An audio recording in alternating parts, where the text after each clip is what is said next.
Hi TheCodeMan, I'm Stefan, and in today's video I'm going to talk about .NET guard clauses. I will show you how to implement custom guard clauses. Also, we will see what .NET built-in features offer and also why we need that feature at all. Let's take a look. Let's see some simple real example. Here we have just one domain entity called order. In the order we have a customer name, which is a string, and we have a simple list of strings which will represent product names. In the main method we need to create an order. Let's simulate that we receive the order from the API endpoint, and after that we need to process that order. The first way that we can implement this is really trivial. So we have a method process order with the order for the parameter. The first thing we need to check is if that order is not null, and if that order is not null, I will go further in processing that order, and if the order is null, I will throw a new argument exception that order is required. If the order is not null, the next thing I need to check if the customer name is available, because maybe the customer name, since it is a string, maybe it's null or empty. And if that is the case, I will write to the console, and if not, I will also throw a new argument exception. The customer name is required. The next thing is about products in the order. We need to check is the products is not null, and also we need to check a count of that products because we need some item in the list. If that it's okay, I will write to the console everything needed. If not, I will throw a new argument exception. That order should contain at least one product. So this is the code mostly written by juniors when they face like this type of validation for the first time. And that's totally fine. But now I'm going to show you better ways to write this method to make it more readable, clear, and more concise by using guard clause. So what is guard clause? In one short sentence, the guard clause is an easy exit. Let me quickly show the example from the real world perspective. You remember I like drawings and explaining things in a simplified way. So let's explain this in an airline check-in desk example. Let's imagine this is Stefan, me. Okay, this guy is a little bit shorter, to be honest.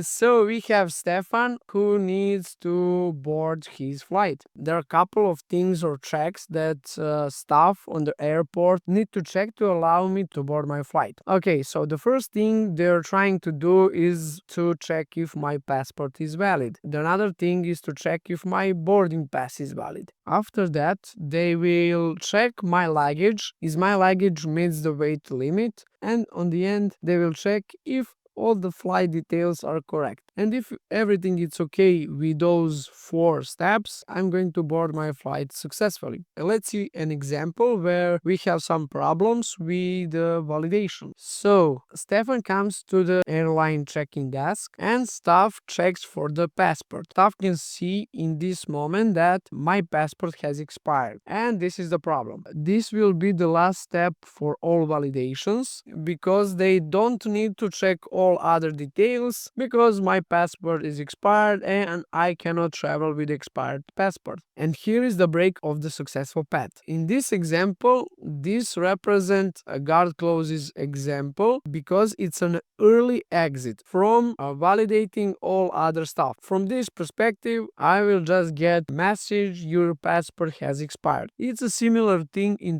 .NET or even any other language. So let's get back to the Visual Studio and solve the problem that we have with the validations. Let's start with refactoring this code to see how we can improve this with guard clauses. The first thing we need to check is that if order is null, and if the order is null, we need to throw an exception. It is the same like validating passport on the first step. So I'm going to ask if order is null, and if order is null, and we have our first guard clauses. So here, if the order is null, we're immediately throwing an argument exception, and we will not proceed in the further processing. The next step is to solve customer name. So we have string is null or empty. Now we can proceed with the customer name. So I will delete this inverter, and if this string customer name is null or empty, I will just throw an argument exception that customer name is required. If customer name exists, I will just process that customer. In this case, I will write to the console. Okay. And now about product. So we have a list which should not be null, and that list should contain at least one element. First thing, I will check if order products is null or order products count equal 0. I will throw a new argument exception that order should contain at least one product, and if everything is okay with the products, I can go further with processing those products, which will be in writing to the console. Okay, let's be honest. This is a little bit cleaner than the first method we have, but we can do something else here. Here we can call for help.NET built-in features. For null checking, in .NET we have a built-in feature, argument null exception, throw if null order. So in this case, if the order is null, the argument null exception will be thrown immediately. With this, we can delete this check for the null. Okay, let's solve another one. We have check for the string is null or empty. .NET built-in features also contains this one, argument exception, throw if null or empty. In this case, we can delete this one. For the product, we have two separated checks. The first one we can check in the same manner, and for another check, we have something new in .NET, argument out of range exception, and there are many throw methods. You can just use throw if 0. We can delete this one. And now we have implemented guard clauses using .NET built-in features. This now looks pretty good. It's a more readable and concise way to implement this process order method. In some cases, we need to implement custom guard clauses. For example, if we need to specify something that is directly connected with a product or directly connected with the order that those classes don't have. Okay, I return back everything we had with the guard clauses by default. The easiest way to create a custom guard clause is to add new class, and let's call it ensure. And for the first example, we have checked that something is null. We can write this in a really simple way. We will introduce method not null, and here we can pass a generic object. We will have value, and we will have a string which is parameter name that will pass to the argument exception. Here, simply, we will check if value is null. I will show an exception. The value cannot be null, and I will pass parameter name if exists. Now let's go back to our method, and instead of writing this basic guard clause, I can write ensure not null order and can pass name of the order just to know which parameter has a problem. We can do the same thing with is null or empty for the string.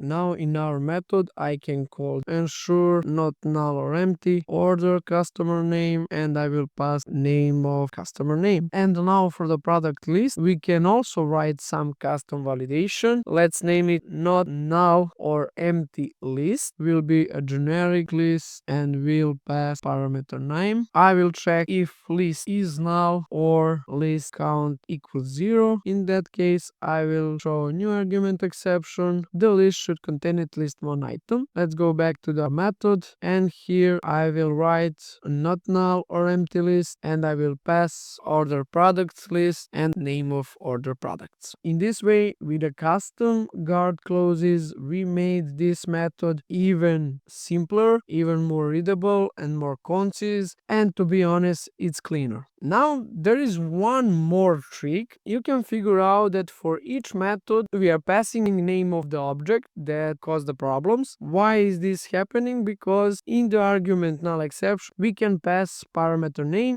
just to make sure which parameter caused the problems. There is one small trick in .NET that nowadays I think almost every guard clause library uses. We can figure out this parameter name in runtime. How? So we can decorate this method with attribute color argument exception by passing parameter name, in this case value. Why value? Parameter name should get a name of parameter that caused the problem. If we go to the color argument expression class, we can see that parameter name will give a value to the parameter name property. Now I can just remove this name off, and in this way we simplified our method even more and made it cleaner even more. Okay, what we get with this type of implementation? The first thing is centralized validation logic, because you can use ensure static class across various services and modules. The another one is readability. It's pretty obvious that the first method we had and this one is a cleaner and more concise, and also maintainability, because every updates to the validation rules are localized in the custom class we created, which is ensure. If you don't want to create these custom guard clauses, there are many really good libraries out there, and let me show two of them worth mentioning.